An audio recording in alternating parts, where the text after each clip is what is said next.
Welcome back, everybody. How are we doing today? This is United vs. Everybody. I'm your host, Sean. So glad to have you guys back today because we are back with some transfer talk. Yes, transfer talk is back. Oh, my computer is not muted. It's awkward. Never heard myself talk like that. That's funny. In any case, transfer talk is back today. We got a few odds and ends to talk about as far as United transfer business goes. I want to talk to you guys about that. Mostly, I just want your opinion on that, as always. And then United have brought on yet another addition to the coaching department in an interim manner, yes, but still another addition to come in and consult. So the effort there is to get more out of the players right now. We're going to talk a little bit more about that. I mean, getting anything out of them would be progress right now, in my opinion, because we are in the mud in terms of standards, fitness. So hopefully that can yield some results, bear some fruit on the pitch. But we're going to talk a little bit about that, do a little deep dive into this new coaching consultant, because this guy is elite level when it comes to mentality, what it takes to win, what it takes to break world records. So we're going to talk all about him. And then, I mean, as you know, the transfer talk usually is pretty chill, so we're all just feel free to chat about whatever you want. We're going to cover this and that, ask questions, throw stuff out there. We are here for that. The transfer talk is pretty chill. So, but most importantly, before we get started on all of that we're going to cover today, hit the like button, subscribe to the channel if you are new. We are on the road to 3K. Make sure that notification bell is on. And if you do want to get more involved in the content, check out some of the perks and the memberships. Yesterday, we saw the return of the scouting reports. I haven't done one of those in a little while, mostly because I was gone last week and I was sick. But one of the membership perks is you get to make suggestions for those kind of things, and I will take that in consideration. I will go do a scout report on that player you suggest, give you credit and everything, shout you out and all that. So one of the little features, just another way I try to get you guys more involved. So let's get stuck in. Who is jumping in the chat? Danny B, of course. If I didn't know, my PIC in the scouting department for sure popping in. Hope you're doing well today. It is hump day, everybody. I had a teacher who used to say it all the time. I never knew what it meant. We all just kind of sat there. It was like ninth grade, a bunch of 14-year-olds. You had this teacher coming in every week. Happy hump day, everybody. And I'm like, are you going to explain what that means? Because none of us knew what that meant at that point in our lives. I never heard that phrase before until then, but it is hump day. We are here celebrating big Champions League stuff today. I don't know if you guys have been paying attention to any of the champ. Obviously, I think a lot of us were on Mathys Tel watch because Bayern played today. They played, I forget the name of the team they played. Hold on. Slovan Bratislava. But obviously they beat them. What did the Champions League table end up looking like? So Liverpool finished on top, just edging out Barcelona. I think Barca drew. I think it was 2-2 to Atalanta. Arsenal in third. Inter, Atletico Madrid, Leverkusen, Lille, and Aston Villa round out the top 8. So Aston Villa doing the Lord's work, trying to help us out with the coefficient, if that's still a thing. Agile Beast, welcome back. Fashionably late. Hey, you know what? I'll take it, man. Better late than never, right? But welcome back to the channel, man. Good to see you again. Dave says, first I've heard of it. Remind the wife later. Yeah, you can tell her it means something completely different if you want. So those are the top 8 who have for sure qualified, who don't have to play another round of 16. And then who do you have that's rounding out the round of 16? We got Atalanta, Dortmund, Real Madrid, Bayern Munich, AC Milan, Eindhoven, PSG, Benfica, Monaco, Brest, Feyenoord, Juventus, Celtic. City snuck in 22nd place, Sporting and Club Brugge. So a lot of the heavy hitters did not automatically qualify, and they're going to now have to play an extra round. So we could see some of these guys dropping out. So that's going to be interesting. Who missed out? That's a bigger club altogether. Leipzig not qualifying is a kind of a big surprise. They've usually been, didn't they go all the way to the quarterfinals not that long ago? That's interesting. So Champions League, what do you guys think of the new format? Do you like that? Do you like that some of the bigger teams are struggling a little bit? Is that something that you think UEFA would take note of? Is that something you think UEFA likes? Don't they want some of those big teams in there? Agile says, shame the Man City went through. Yeah, we are. I was really hoping for a City collapse. I was really hoping that they were.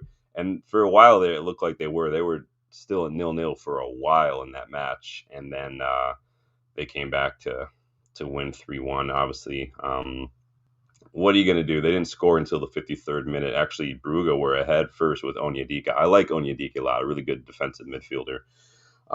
But it is what it is. Celtic, Danny's keeping his fingers crossed for Celtic. Danny says, we in C format, so far so good. Yeah, I mean, I don't mind the format. Obviously, we know it was kind of a big money grab, and for a lot of, they wanted more matches. A lot of the players, a lot of the managers not too happy about it.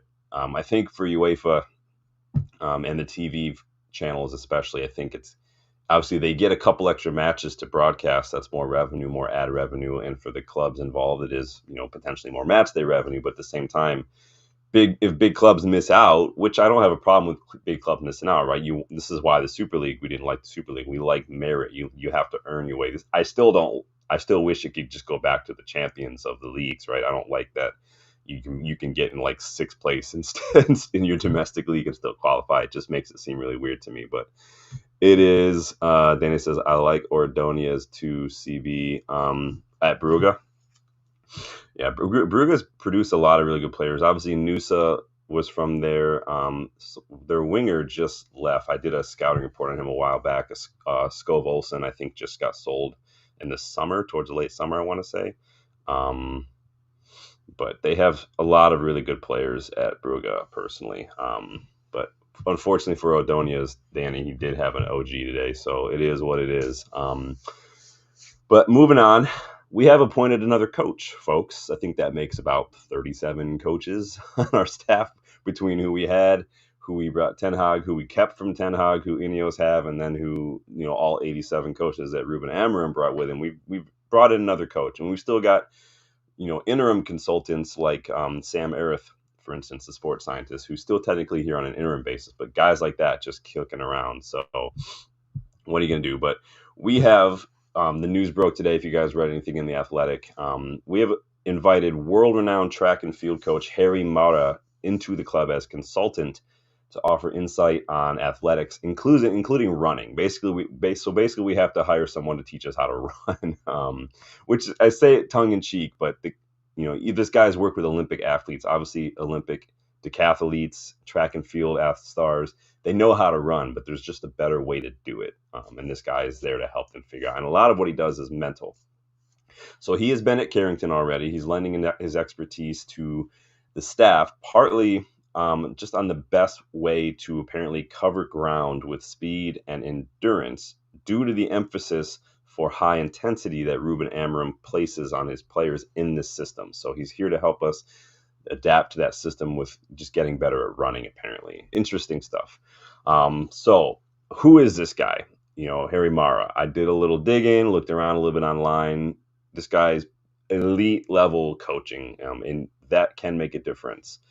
He's well known as a coach in decathlon related athletes. He's the coach of world record decathlete Ashton Eaton, as well as 9 other elite decathletes, including Eaton's wife. I think her name was like Bree something, Thiessen or something. Under Mara's coaching, Eaton pretty much broke every record that there is in the sport. Decathlons are all about endurance. They're all about mentality. And who have coached 10 elite performers, world record beaters, Olympians in that field. One guy, that says a lot. So again, best in class. Sounds like that's what we did here. His technique, basically what Mara focuses on, is breaking down complex concepts and complex events in the field, in the sport, into simple movements. He basically disseminates these things into smaller, more manageable components, makes them easier to grasp. He's all about, less is more when it comes to instructing athletes. He really believes that, the more you tell an athlete in one span, the less they're going to remember. So he's going to give it to you in bite-sized pieces. And that's the way he handles breaking down the things as well. So he put on a presentation in 2017 at the annual Track and Field Association convention, and his presentation was called The Art of Coaching. And there he discussed what it takes to train athletes to break world records, particularly the mental preparation. Now, this is going to be a running theme, and it's been a running theme on the channel. If you guys have been following on, we've been talking about mentality, or the lack thereof, in the squad for a minute now. And this is a big component of how he coaches. So he favors working with the tools that the athletes already have. Now, remember, I spoke about that when I work out that with my clients. Sometimes you don't have to reinvent the wheel. Sometimes you see what strengths they already have, what things they've already done that do work on a regular basis. Use those, augment them with the things you're teaching as well. Which is, I think I like that approach. Obviously, since I do it with my own clients, it's something a little more natural to me as well. And like I said, when he does use instruction, he starts with a lot, breaks it down over time, and starts working with cues, basically just disseminating a big instruction down into smaller cues. And you see this all throughout coaching young athletes and resilience and stuff, and how coaches get this. I have like textbooks upon textbooks sitting next to me. This is something that they talk about as well. So he was nominated 2012 Nike Coach of the Year by the U.S. Track and Field governing body, 2016 World Athletics Coach of the Year, following his work with the athletes in the Rio Olympic Games that year, named #1 track and field coach of all time in 2024. So again, this is a consultancy basis. It was instigated by United execs in line with Coach Amorim, so they've all worked together here. But again, he's chosen due to his elite record in sports. He's working closely with Sam Arith. He's working closely with the coaching staff and the players as well. He's going to be here a couple weeks to work on us and see what we can do. Amorim was asked about Mara's involvement in the pre-match presser, and he said, "We are always trying to bring experienced people to share the knowledge with the staff and to understand the body and how we can improve our players." He's not here to coach the team. It's more to coach the staff about the running and everything. So it's a simple thing we're used to doing to improve as a club. Anywhere you can find improvement, anywhere you can get an edge, you're going to take it. So Danny says the young left back at Brugge. Yeah, so De Kuiper, is that who it was? I can't remember. De Kuiper used to play right back a little bit because I think the other left back that Brugge used to have, Bjorn Meyer. I don't know if he's still there or not, but I did a scouting report on him a while back. I've listed him a couple times as left backs that I like. Bjorn Meyer, he's a really good young left back. Slash, welcome back, my guy.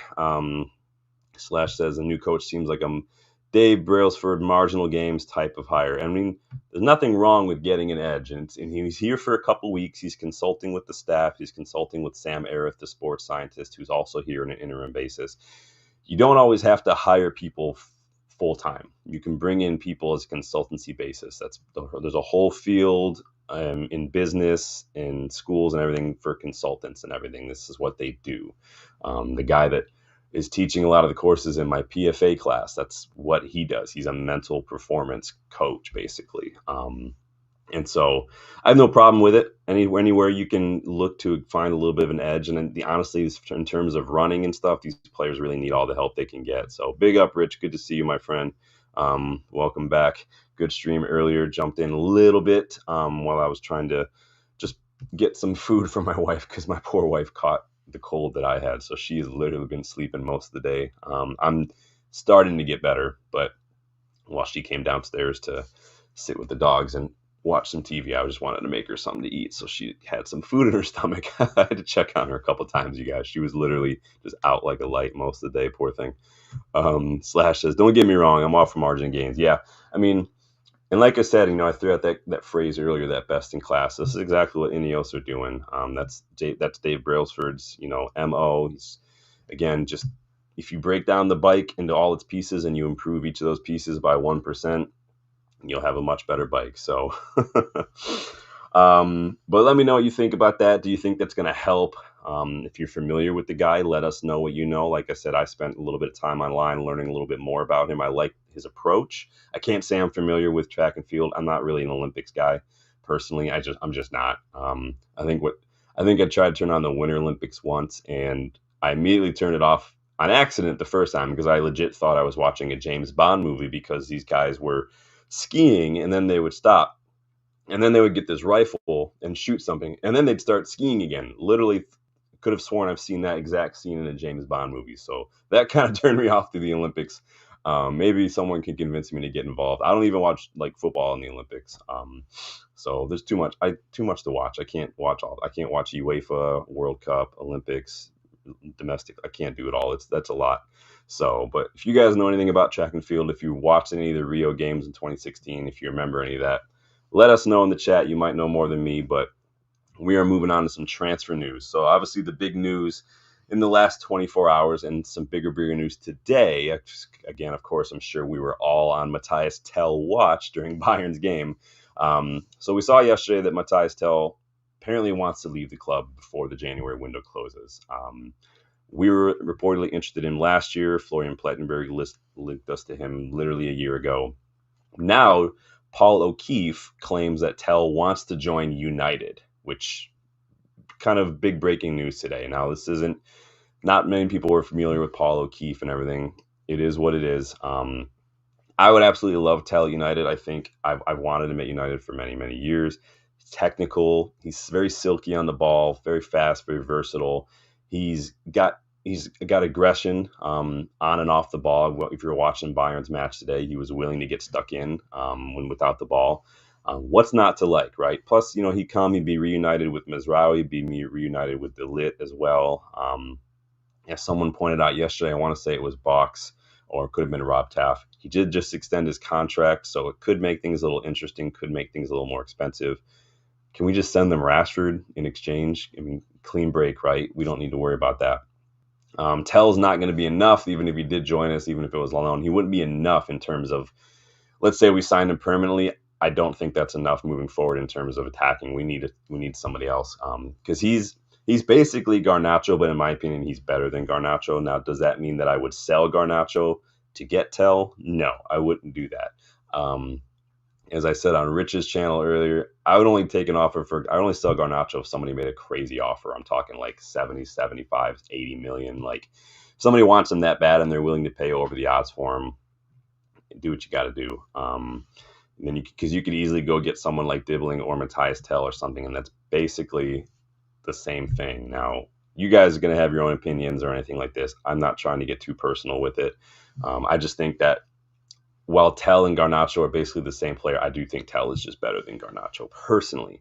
And he's still only 19, I think. So, but Romano chimed in today. He said Manchester United and Spurs are among 7 clubs calling for Tel in the last 24 hours as a potential loan. Now, I know that a loan seems to be one of the preferred options here.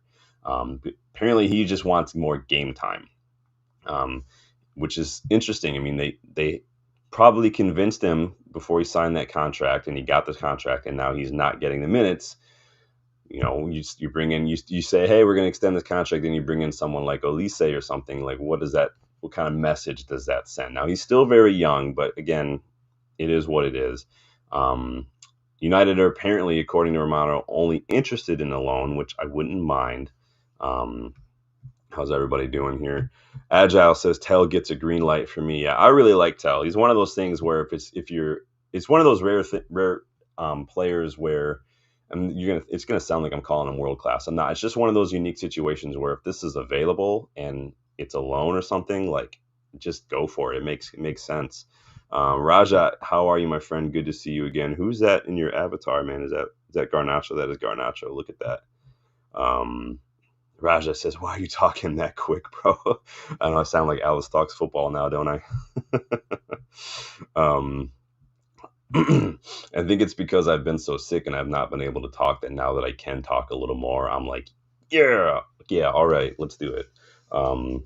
So Romano's had a lot of that to say. And then Florian Plettenberg jumped in today as well. He says, United have entered the race. They have made contact with his representatives now. So not only are we purportedly interested in a loan, but according to Plettigol, we've already made contact now. And then, if you saw today, he started for Bayern on the left wing in their final Champions League league phase match today.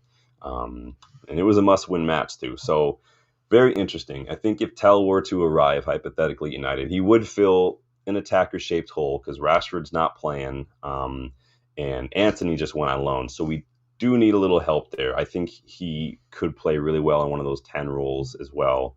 And he could fill a hole in the squad, and maybe not left by Garnacho, because I don't think Garnacho's going anywhere. But maybe a Rashford-shaped hole, because there's an outlet called Photomac, a Turkish outlet, who claims that Galatasaray are close to agreeing to a deal to sign Rashford on loan at the end of the season. Now, remember, Galatasaray were mentioned late last week as being interested.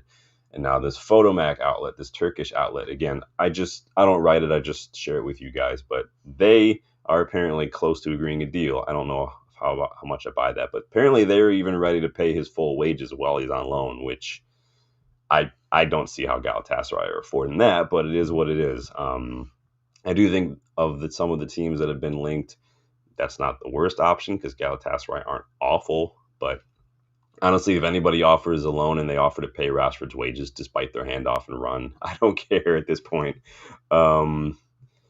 Let's see what everyone's saying. Rich says, I think Amorim wants to break Rashford into pieces. Rashford, he had some things to say on Rashford because, of course, he was asked about Rashford again. So we're gonna dive into that a little bit later on today. But I think that it's just interesting to me, Rich, because like when Ten Hag did this with Sancho, he was literally vilified like immediately by the media, by fans. And this is, again, I think people just don't like Ten Hag as much as they like Ruben Amorim. I think that what makes it more interesting is the fact that Rashford is an academy grad and he's been here forever. Sancho wasn't. So I feel like common sense tells you that maybe people would have more patience with Rashford or more grace or something, but that's not been the case at all. It's interesting because I haven't heard anybody calling Amorim a bully. I don't think Amorim is a bully, but the situations are so very similar but the way that the fans and the media are handling it are very different as well. Raja says, Tel did an honor lap. Yeah, I did see he kind of was doing the classic goodbye. He was even saying goodbye to some of like the ball boys and stuff on the side, so Agile says, is Mathys Tel good at poker? Pause a second and you will get my lame joke. No, I get it, man. I get it. It was lame, but I get it. It's all good. BM probably wants money, not a loan deal. Who's BM? Rashford quit the club when he was dropped for the derby. If he'd bothered to fight for his place, he'd have it back by now. Yeah, and I think that's a big thing. The Henry Winter thing, that was very, very ill-advised. And Amorim said, and we're going to talk about that a little bit, it's all in Rashford's hands, basically. And that's what we've said for 2 months now. Raja says, will it benefit Ruben that he knows more English than Ten Hag? Maybe so players will understand it. I think Ruben's just a little bit more personable, a little more relatable, a little more maybe easy to talk to. And I think it's just a difference in personalities. And I'm not trying to bash Ten Hag. Some people vibe with certain personalities more than others. It just is what it is. And maybe the fact that Ruben Amorim is still pretty young, not too far removed from the game. Maybe some of these players might even remember him. I know Johnny Evans remembers him. They played against each other in the Champions League a while back. So, oh, yeah, Bayern Munich, says Rajat. Yeah. Well, Bayern Munich, if they wanted money, they shouldn't have extended his contract. I don't know. I don't know what Bayern Munich are doing. It doesn't make sense to me. I really don't care about Bayern Munich. All I care about is, what's going on with Mathys Tel. Nothing wrong with Ten Hag, says Raja. Different ways to communicate only. Yeah, and I've said that many times. I think Ten Hag's personality is not something that a lot of people vibe with personally. But it is what it is. But moving on, we do have another United player who could be set for a move to Real Betis and potential reunion with Antony, who just went on loan there for the rest of the season. So this is coming from Darmesh Sheth Sky, as well as Simon Jones. They both reported today that Real Betis have made inquiries to United for Tyrell Malacia. Apparently, United are open to allowing him to go on loan, given the imminency of Patrick Dorgu's arrival. Now, the report today was Dorgu was flying to Manchester today, going to do all that stuff and get finalized. We'll probably see that wrapped up before the weekend. Sheth also reported that United are willing to listen to these offers, loan offers, as the club does feel that Malacia would benefit from regular football elsewhere before returning in the summer. I mean, I think he'd benefit from a straight sale to a different league. I don't think the Premier League is him. I think that he would do very well back in the Eredivisie. He could do well in maybe the Bundesliga, perhaps. I don't know, but I just don't think it's going to work for Malacia. No disrespect. I've never felt Malacia was good enough. And again, he's a lot older than people realize. He looks 18, but the dude's like 25. So I just don't think it's going to work personally. Slash says Marcus can go play basketball with Pogba and Stormzy now. I saw a little thing about Pogba. People were, what is going on with Pogba? Did something happen? A lot of people are talking about Pogba returning, and I'm like, where does this come from? I feel like the only thing I've seen from Pogba is like a photo on a plane or a building or something. It was like, wasn't it like Miami or something? I'm not sure what's going on there. Raja says, meet him by poolside. Remember that video where Pogba meets Lukaku? Yeah, I remember that video when we were signing Lukaku. It is interesting stuff. I mean, I think Pogba, I'm surprised he's not already in the Saudi League doing Saudi League things, but Agile says, we need backup and Luke Shaw isn't reliable. Sell Malacia in the summer. Yeah, Malacia needs to go for sure. I just don't know. I never got that feeling from him that he was going to make it here. It just is what it is. Slash says his drug ban was reduced. Oh, is that what's going on? Interesting. For those of you still interested in Danny Olmo, that saga just won't die. He couldn't be registered. He could, and now La Liga is trying to reverse the emergency 3-month approval that Barcelona were granted.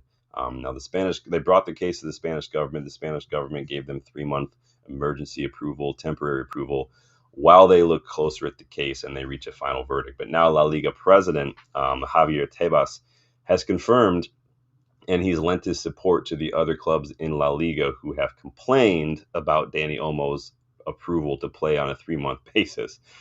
He says they are right. If we as a league are filing the appeals, it is because we believe that a decision has not been taken into accordance of the law. We are against the registration. What an absolute shit show.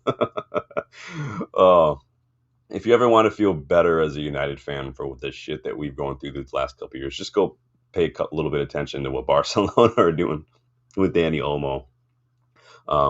Furthermore, though, for some of these clubs and some of these La Liga fans about these clubs are probably going to be a little butthurt because they're worried, like, if he's playing and he's not supposed to be registered, what happens to these results? Well, the results stand. Doesn't matter because he does temporarily have registered. So Barca just giving it the big one to La Liga, man. It's ridiculous. Raja says John Duran is going to Al Nassr. Yeah, I saw something about that. That was actually my very next point, Raja. I mean, have you guys all seen this news? So when I last read about it, it was a little earlier today. That it was between John Duran or Victor Boniface, but 75 million to Al Nassr. Now remember, Al Nassr just got rid of Talisca, so that opened up a spot for them. Fabrizio Romano says an agreement hasn't been reached, but it's between Boniface or Duran since Al Nassr can't sign both. That's insane to me. I'll be disappointed too if Duran goes to the Saudi League at this age. What is he, like 20, 21? I don't remember.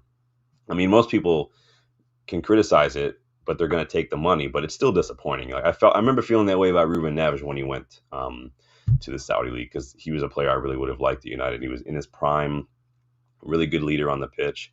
I'm sure John Duran could spend a few years in the Saudi League and come back to Europe though after making a ton of money. But it's interesting. A lot of the players are going to the Saudi League, just getting younger and younger. We talked about that yesterday. You know, we talked about Oscar when the Chinese Super League was doing stuff. Who was the Spanish midfielder? I want to say he was at Valencia or something. What's his name? Starts with a G or something. I can't remember what his name was. He went there super young. Everybody was a big thing. Slash says was 4 years but reduced to 18 months so he can play again. Hasn't had a decent game in 6 years. All Pogba. That's insane. Twaha Brahan, welcome to the channel. Hi guys, I'm Abdullah from Uganda. Well, welcome to the channel, man. I am absolutely loving that I'm getting people joining in from all over the world. We've got people from Malaysia, we got people from Uganda, Scotland. It's awesome. But welcome, man. Good to have a new face. Don't forget to hit that like button and subscribe if you're new. Sorry, still being sick.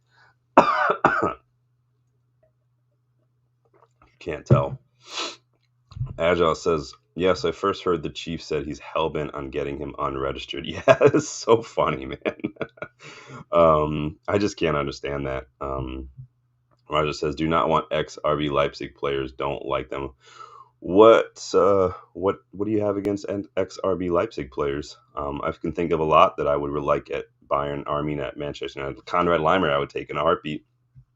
Maybe was it Sabitzer that's sour and put a sour taste in your mouth? Danny says, another waste of young talent to Sardi. Gabri Vega, that's the one. That's the one. Thank you, Raj. I couldn't remember who it was. Yeah. But yeah, it's just interesting. Like, I get it. You know, you can make a lot of money and stuff. So, I mean, we can criticize it. But like I said, most people are going to take the money. And he's still young enough that he could come back. It's sad because I think Aston Villa, of course, I mean, 75 million for a guy. I forget how much they brought him for because they brought him from Chicago Fire, right? And we were linked to him when he was still in the MLS. That's interesting, though. But he has had a really good first half of the season, right? He's coming on late. He's doing things. It's so strange, though. Agile says, Barca's like my soft second club. I have some of my dad's cousins live out there and been to the camp now a lot, but they can't flaunt the rules without consequences. La Liga never punished the top two. Well, it sounds like leagues all over the world are starting to, or at least in Europe, are starting to come down a little harder on people. We know Juventus has been punished in the past. Chelsea, AC Milan, City, a lot of, Everton, Forest, these guys are getting punished. It's going to be interesting. I think that we still don't know what's happening with City, obviously. So fingers crossed that one works well. But let them sell other praise. Interesting, says Abdullah. So Champions League is first. The league phase is done. We read through the top 8 there. So United obviously finish their league phase tomorrow. We play FCSB in Romania. We talked a little bit about that. We previewed that one the other day. So regarding this match tomorrow, though, it doesn't look like Rashford has traveled with the squad once again. I mean, did we really think that he was going to travel with the squad? No, he wasn't going with the squad. Bridge is burned, I think, as you guys are talking about. Whoever advised him to do that interview with Henry Winter does not have his best interest in mind. This is why so many footballers talk about surrounding yourself with the right people, because you've got people who don't have your best interest in mind. You've got people who are hyping you up unnecessarily, people telling you what you want to hear, people who maybe even looking out for themselves, i.e. some of these friends and family who are getting linked up with guys like Tonali and Tony and whatnot and getting them bets on. Like, these are the people that you don't want to surround yourself with. It just is what it is. Ryan Giggs talks about it all the time.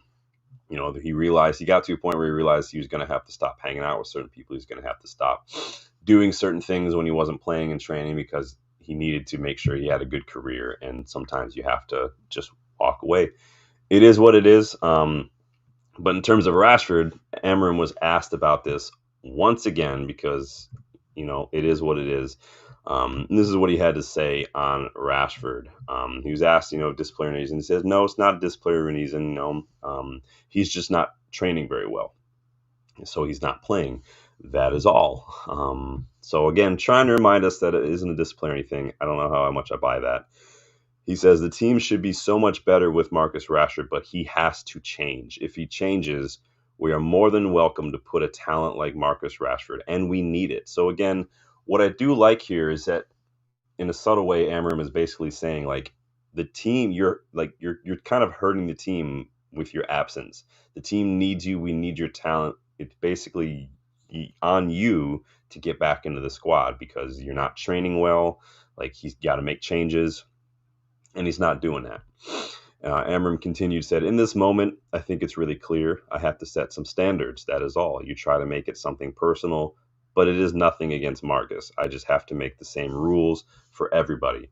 For me, it's so simple and always the same. So, again, I don't have a problem with the way Amorim has handled it. I think the media are kind of just trying to suck every single ounce of a story out of it because literally every presser, it's a story. Because that's just the way it is what it is. But let's see what you guys are saying in the chat here. Raja says, Euro is going to start. He was with Ruben on the press conference, so very high chances he's going to play. Yeah, it's cool to see Euro getting a few more minutes in there. He's young, he's raw, he's still got a lot to learn because he was getting absolutely done by Sulemana in that Southampton match. So clearly he's not the quickest. He can make some recovery, like that tackle against Liverpool was a thing of beauty. But he was getting done left and right by Sulemana. So he'll just something for him to learn from, hopefully. Raja says, Luke find out about Dorgu signing and quickly his training. I mean, I know it's been a lot's been made about that. I mean, it's just a timing thing, even if Dorgu hadn't shown up, if we hadn't gotten that over the line, he would still be fit by now. Because we were told like last week that he's pretty much back in training. He's going to be back fit soon. Not quite yet, but he's back in training now. Slash says, if we come away from Bucharest without any injuries, I'll be amazed. Romanian pitches are usually terrible. If we come away with 3 points, I'll be amazed. We don't tend to travel too well, especially to these kind of clubs and these kind of locales. And they do play a bit physical. So, again, exactly the kind of tactics that we struggle against, big physical sides who maybe not have on paper the quality, but they have that physicality that can run us ragged. Roger said, okay, thought many United fans don't really like Barcelona. I mean, you're free to like whoever you want, right? Raja says, wait, if we draw tomorrow, I'm not celebrating this. Danny says, Shaw will play left center back. I say, yeah, and we talked about that when Amorim was appointed, I think, Danny, that in this system, because of the demand it puts on those wing backs, Shaw's best option is probably going to be that left center back role. He's press resistant. He's good on the ball. He is a leader. We saw glimpses of that in 22-23, which is arguably his best season ever for this club, but he just can't stay fit. And so I don't count Shaw as an entity at this club at any point in time anymore. I just don't, because even if he does get fit, it's a matter of weeks before he's out for another couple months again. So it is what it is. I'm not going to be one of these people who, like with Phil Jones, who is like, he needs to just tear up his contract. He needs to stop taking a wage. So that's not realistic. It's not going to happen. If you get any other business, if you are injured performing your job at your job, you're still going to get compensated. It's called workers' comp. It's basically Premier League. These footballers are going to get paid even if they're injured. There's injured doing his job. So it is what it is. Yeah, like Danny says, for 10 minutes and then get injured again. Obviously, we don't want anybody to get injured. It's just you have to go on balance of probability. And when you're fit 50% of the games you're here for at the club over a 10-year period, the odds are you're not going to get fit. So Agile says, I disagree. Shaw's too crocked to play an athletic left wing back if ever fit. Yeah, he's not getting up and down the pitch like that, which is a shame because when he did get forward in the last couple of years, we usually create an opportunity when he's able to get up there, when he's able to put a ball in the box, when he's able to make those marauding underlaps and get involved on the edge of the box and even in the box. We look dangerous. It just doesn't happen frequently enough. And so it is what it is. Left wide CB if fit. Yep. Yep. Excuse me for coughing. It's just one of those things. The longer I talk, the worse it feels. Raja says, over with Luke. He's probably going to leave. Again, I don't remember how many years he's got left on his contract. If anybody does, let me know in the chat. But he's on a bit of a wage. He's got a couple years left, probably, if I can remember. But Suntos, welcome to the channel. Dorgu effect on Shaw. Yeah, didn't he step up when we signed Alex Tellez? I think you guys remember Alex Tellez. Yep, I know that's a name we all probably forgotten a little bit of. He showed he got fit, and then Malacia was signed in 22-23, right? And that's when Shaw had that really, really good season. So I don't know, if Shaw's not playing, is he going to go to England on England duty? I mean, England have a new manager or a new coach now, so I don't know what that means. Agile says he signed a 2028. Jeez, why did we sign him for that long? That's ridiculous. Raja says, why did Delit start? Didn't he have a small injury? So why then play Fulham game? Sometimes you get knocked. Sometimes you do get, no player is ever 100% on the pitch. It just is what it is. Everybody's usually carrying a little bit of a bruise, a little bit of soreness. Somebody's usually you're feeling it on a week in, week out. Danny says maybe Ipswich take him free next season if they stay up. Yeah, he could do really well someplace like a West Ham maybe, or an Ipswich or something like that. Maybe go to Everton and play with David Moyes a little bit again. We didn't play with David Moyes. It was Louis van Gaal that signed him, I believe. So I think he could do really, really well, especially if Everton lose Jared Branthwaite. I think Shaw could slot right into that left center back spot and do very well there personally. We know that David Moyes favors a different approach. That's why I also think Harry Maguire could do well under David Moyes. I said he should have gone to West Ham when Moyes was still there, because in that sit deep and then launch on the break system, those kind of defenders can do very well. Agile Cells rinsed us when he was playing for his new deal, now kicking on Easy Street. I mean, I'm sure being injured, no footballer doesn't want to play, I imagine, but I mean, I'm sure it's not fun being injured, but I think it's just like Mason Mount. At a certain point, everybody's just got to call it what it is. Like the hamstrings, all that stuff, it's not going to get better. It's only going to get worse. It's just the nature of the business, and your body just is not recovering well. It just is what it is. So no hard feelings, but yeah, it's just how it happens sometimes. It's just rough luck. I think that he struggled a bit after that broken leg. Obviously, you remember he was having a little bit of confidence issues. He wasn't getting forward enough. And then like when we started switching up his role in the last couple of years, he started looking a little better. But Shaw wouldn't be any more available for West Ham or Everton than he is for us. Depends on the system. Personally, I'm not saying that you're wrong. I'm just saying I think that, like, if you so Gareth Bale, his whole game is built on pace, right? Explosive pace from the wings. But if you change it a little bit, and maybe if you started playing him the way that Wales played him, like up top instead of out wide, less running and stuff, you could prolong the injuries a little bit. You could maybe stretch the interval between injuries a little bit longer. So if Shaw goes from playing left back to playing left center back, less running, less explosiveness, less strain on his hamstring, that could make a difference. I'm not saying it will. I'm not a physio. I'm saying it could make a difference. But you never know. You never know. We'll see what happens because Shaw's still here. And I mean, we wouldn't know it because we never see him. But regarding January, Raja says he'll be okay to play for England real quick. We'll see. It's no more Southgate anymore, so who knows? It might be time to move on. You see that a lot with the international teams. You know, there's like the rosters are like in phases. You see it with Belgium, Germany as well. Remember there was that famous part where the German manager was like moving on a lot of the older guys like Mueller and Hummels and whatnot to try to bring in a new generation. We've never really had generations that lined up in the U.S. We haven't really had where there's been enough players of a good. I think the best we've had was like 2014, that World Cup where we went really, really far. And obviously got knocked out. That was when we still had guys like Dempsey and Jermaine Jones and whatnot. So I think we're getting closer right now. We have a lot fewer players that are MLS players in the U.S. men's national team now, but toe-to-toe against a lot of other national teams, we're not going to do a whole lot. So we'll see.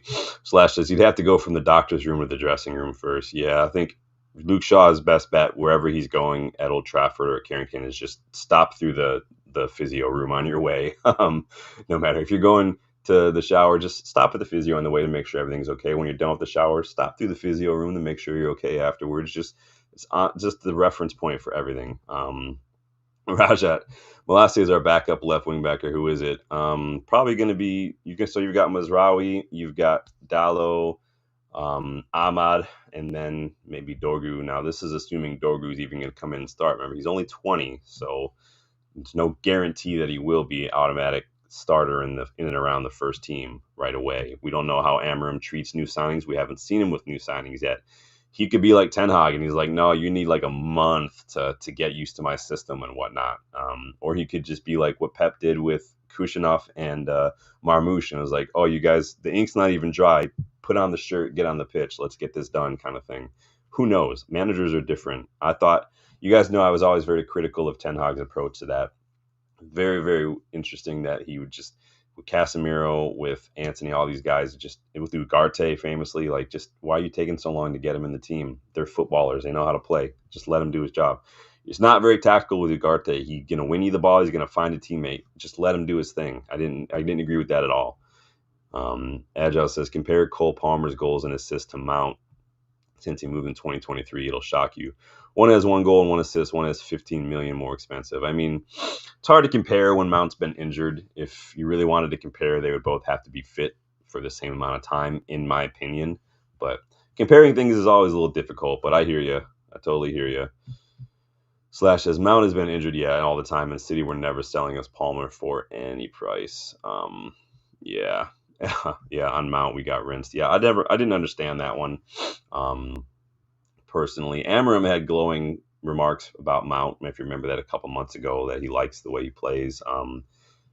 Doesn't matter if you like the way he plays if he's never fit, right? So Raja says Luke gets paid to give medical team and watch Netflix or whatnot. I mean, he can be a leader in the dressing room, but that's about all he can be right now these days. So, but he's back in training, so we'll see what happens. Raja says, "Yeah, Chelsea lowball Garnacho do." Yeah, Chelsea, it's like 80, 85 or nothing. They can walk.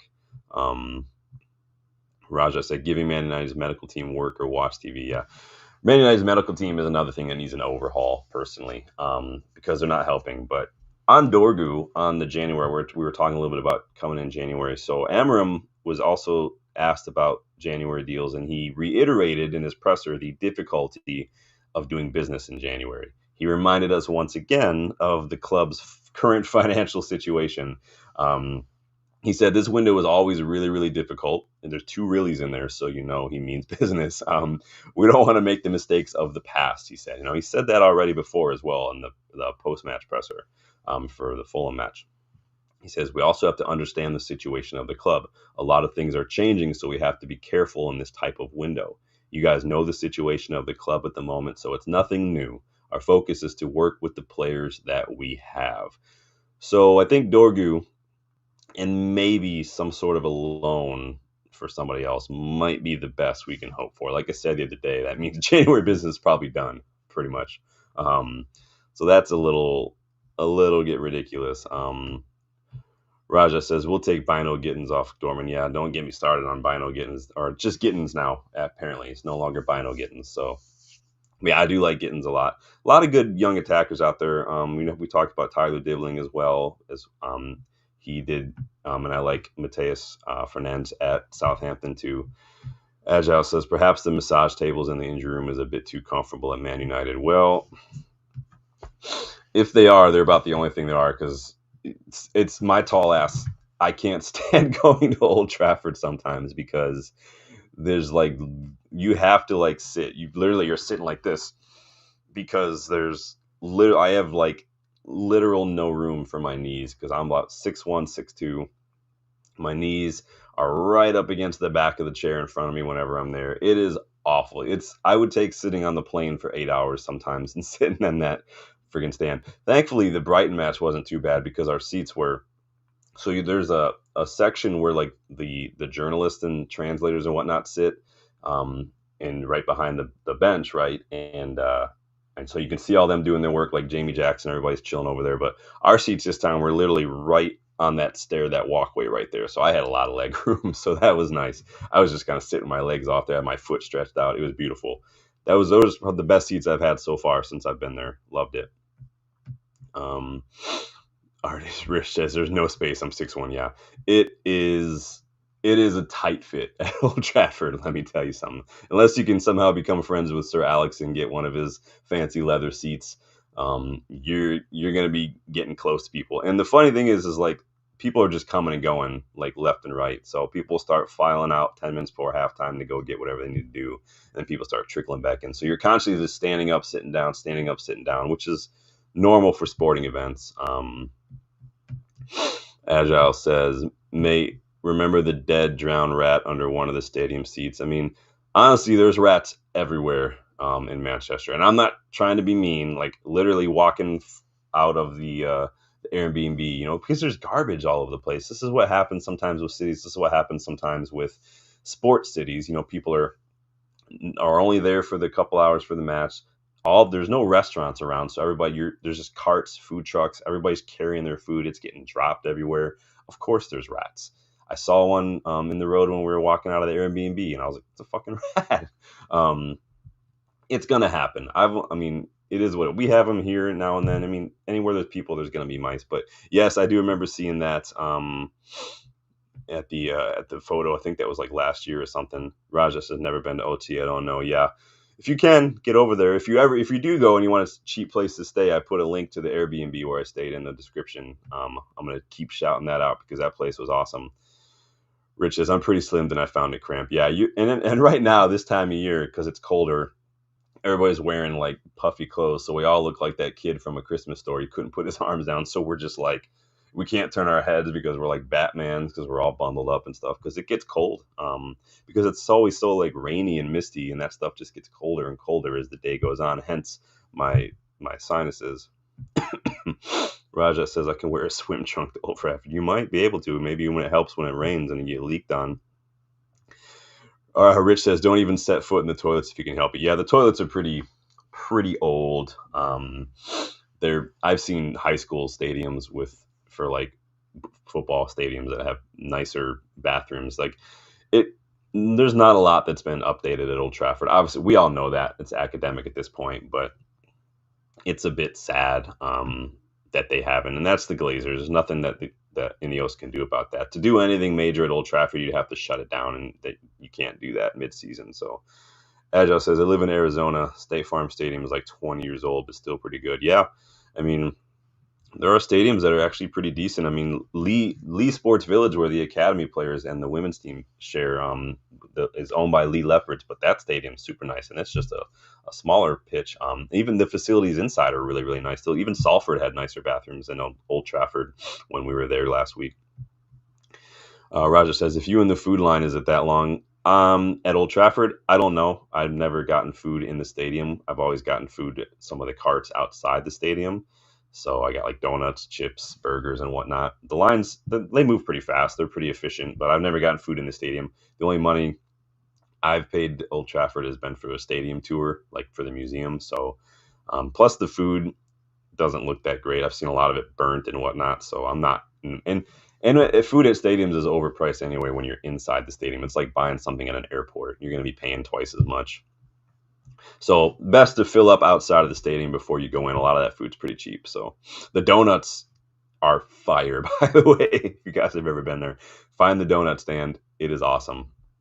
Roger says they have still water slide rides open. It does get wet, man. Exactly true. Too cold, man. Big up the U21s while we're talking about the youngsters. They beat Oldham 5-0 tonight in the National League Cup. Morehouse, Cheeto, Obi Martin, Sharp, Sam Mather, and Musa all on the score sheet tonight. So big up those guys. I watched a little bit of it on MUTV. Sekou Kone looks really good since coming back from his injury. He's very, very, very good in the ball. He's buzzing around all over the place. Danny, if you're still watching, let me know if you watched that match because I know you're an academy guy. Sekou Kone looks very, very good. He's quick, got long legs, good long stride, really good dribbling with the ball, beating people left and right. Wants to get on the ball. You can tell he's hungry. He wants the ball. He's all over the place. Obi Martin, again, his movement and his finishing in the box is elite for the level that he's playing at right now. I mean, he just knows how to get open, and he doesn't really need to take a bunch of touches. He just knows where he is. He knows where the goal is. He knows where the ball is, and I'm running out of words. There aren't words big enough to describe how good Obi Martin is at this level. Eli Harrison, goalkeeper, was immense. He had a really good match. Obviously clean sheet, but he made a really good double save to deny Oldham when they had a clear-cut opportunity. Made himself big, pushed that ball away. Kukonki started as well, looked really good. Kukonki looks very good on the ball on that left side of defense. His passing to find Obi Martin in a couple occasions was very, very good. So big up the U21s. And then, what's it? Danny missed it. It's all good. It was on kind of it started like an hour before some of the Champions League came on. So I watched the first half and then I started watching some of Bayern match a little bit. Slash says, the last time I was at Old Trafford, it was one of the best stadiums in the country. It breaks my heart seeing the state of the place now. Yeah, I mean, they haven't really done a whole lot to it. Slash, they've slapped a new coat of paint. They redid the pitch about, 15 years ago or so. That is about it, unfortunately. And anyone watching Ethan Ennis, he did get an assist today. So Ethan Ennis joined Doncaster Rovers on loan for the rest of the season, and he got an assist. So that's his first goal involvement since joining Doncaster on loan. So big up Ethan Ennis. He was a big, big star. We've all been praising him since the beginning of the season. He's doing really well. The academy itself is just spectacular these days. So, but that is it for today for transfer news and whatnot. Not a ton to talk about, but what we did have to talk about, there was a lot to it. So happy to talk about Mathys Tel, Malacia potentially going on loan. We did that deep dive on this new elite coaching consultant that we brought in. He's going to be here for a couple weeks working closely with the staff and our sports scientist, Sam Arith. So rewind the video, look back on that. His name is Harry Amar, elite coach. So hopefully we'll see some changes in the squad over the next couple weeks, but I'm not giving out too much hope because it has to filter through the players, and the players are just not showing me enough these days. Agile says, what's more expensive, food in the airport or at the movies? I'd say the movies. Ugh. So that's hard because I don't always need to buy food at the airport, because whenever I go to the airport these days, I'm going to get a meal on the plane because it's an 8-hour flight. So I usually don't buy a ton unless I'm super hungry. But I always get popcorn at the movies. Sometimes I'll go to the movies not because I want to see a movie, but because I really want popcorn. So that's how much I love popcorn. But yeah, I'll always get popcorn. Popcorn to me is more of a necessity than airport food, if that makes sense. Although I do get some Starbucks if I can find it at the airport. Lack of investment, says Slash. They'd rather pocket the cash. Yeah, the Glazers pocketed everything. And if you want to learn a little bit more, that book behind me, The World's Biggest Cash Machine. Remember, I did that stream that I uploaded for you guys while I was on my trip about books. It's one of the books for United fans, but you learn all about how the Glazers took the club over. They took on debt to buy the club, and then they passed that debt onto the club, which I think should be illegal in itself, but they've only ever taken, they've never put anything in. It's a travesty. They really should be thrown in jail for what they've done to this club personally. Slash says, same as every other aspect of the club for the last 20 years. Yeah, it's embarrassing. Oh, Slash says, great book. Yeah, you read it? Awesome. It just came out not super long ago. I think like less than a year it came out, but yeah, Chris Blackhurst is the guy's name, is journalist. Yeah, that was a fun video. Obviously you can see I have a lot of books behind me. But if you have a chance, go check them out. So Raja says, I'm not defending Ineos, but they're new to the club. Try to cut slack. Yeah, you guys, I have a video planned after the January window closes all about, we're going to talk about Ineos, talk about Sir Jim, talk about January and whatnot, and some of the things that have come up since, letters to Must, letters to the 1958. So if you guys want to get in a lot of your Ineos thoughts, I'll let you know when that video is dropping, and we'll all share some thoughts on that. Yeah, Slash, it was made legal sense. It's so funny, like the stuff like with Chelsea that Chelsea were doing with some of these long contracts, the fact that they've had to make rules about it after the fact. The rules are here because somebody did something. Like the rule about restaurants, no shoes, no shirt, no service. Like, that's only there because at some point it wasn't a rule and somebody walked in without a shirt and without shoes on. And we're like, oh, maybe we shouldn't ban that. Agile says, I had the Sofa score notifications on the U21 games today. Saw Cheeto score again. Yeah, Cheeto's got it, man. I think if he doesn't get any sort of first team anything this season, if he's not involved in preseason, like we've seen Dangor, like we've seen Kabi Mainu, like we've seen Vitek and stuff, if he's not heavily involved in preseason, then something's off. Raja says, kind of want to read Ten Hag's book. Yeah, that was on my list as well. It was brand new when it came out, and I'm cheap, so I didn't buy it when it was brand new, but I will probably look and see what the price is at now. But that is going to be it for me tonight, you guys. Appreciate everyone for stopping by.